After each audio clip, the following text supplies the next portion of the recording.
BC రిజర్వేషన్ల కోసం తుది వరకు పోరాడతామని మంత్రి పొన్నం ప్రభాకర్ స్పష్టం చేశారు.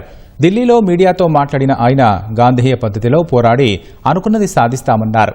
కిషన్ రెడ్డి లాంటి వారి కుట్రలను సాగనివ్వమన్న ఆయన లోక్సభ ఎన్నికల్లో బీజేపీ చావు తప్పి కన్నులొట్ట అన్నట్లుగా గెలిచిందంటూ ఎద్దేవా చేశారు. బీసీ రిజర్వేషన్లు పెంచకుంటే వచ్చే ఎన్నికల్లో బీజేపీ ఓటమి ఖాయమని పొన్నం పేర్కొన్నారు.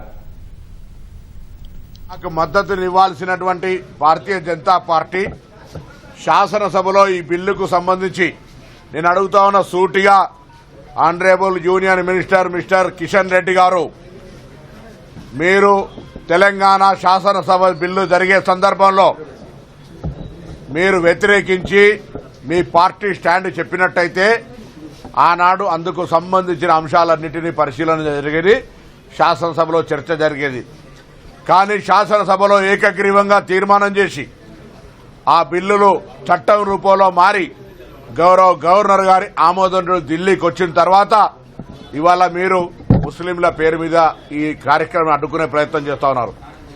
మిమ్మల్ని బహిరంగ చర్చకు కూడా ఆహ్వానించదలుచుకున్నా, లేదా మీరు కేంద్ర మంత్రి సమాచారం తెచ్చుకోండి. ఇప్పుడు స్థానిక సంస్థల్లో ఎంతో కొంత శాతం మైనార్టీలకు కూడా రిజర్వేషన్ ఉంది. 1971 నుంచి కూడా, స్వాతంత్రం ముందు నుంచి కూడా ఉంది. ఈ రిజర్వేషన్ల ద్వారా ఎంతమంది స్థానిక సంస్థల ప్రజాప్రతినిధులు గెలవగలిగిన వాళ్ళు, దాని పేరు మీద మీరు మొత్తం బీసీ సమాజానికి కాలడ్డం పెట్టే ప్రయత్నం చేస్తా ఉన్నారు. ఈరోజు సికింద్రాబాద్ పార్లమెంటుకు సంబంధించిన ప్రజలు మిమ్మల్ని గమనిస్తలేరా? ఎందుకు ఈ విధంగా బలహీన వర్గాలకు సంబంధించిన నోటికాడి కూడును ఎత్తగొట్టే ప్రయత్నం చేస్తా ఉన్నారు?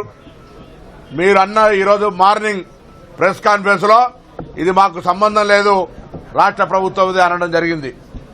కేంద్ర మంత్రిగా నేను మీకు ఒక లెక్క రాస్తా ఉన్నా, లిఖితపూర్వకంగా రాష్ట్ర మంత్రిగా, బలహీన వర్గాల బిడ్డగా, బలహీన వర్గాల శాఖ పక్షాన మీరు మాట్లాడినటువంటి మాటకు లిఖితపూర్వకంగా ఇది మా పరిధి కాదు, రాష్ట్రంలో మీరే చేసుకోండి, మీరే ప్రెస్ కాన్ఫరెన్స్ చెప్పిన మాట ఉందో అదొక లిఖితపూర్వకంగా ఇవ్వండి. మీ దగ్గరికి జోలే పట్టుకొని వచ్చే ప్రశ్నే లేదు. మా ప్రభుత్వకు చిత్తశుద్ధి ఉన్నది, మా ప్రభుత్వకు బాధ్యత ఉన్నది.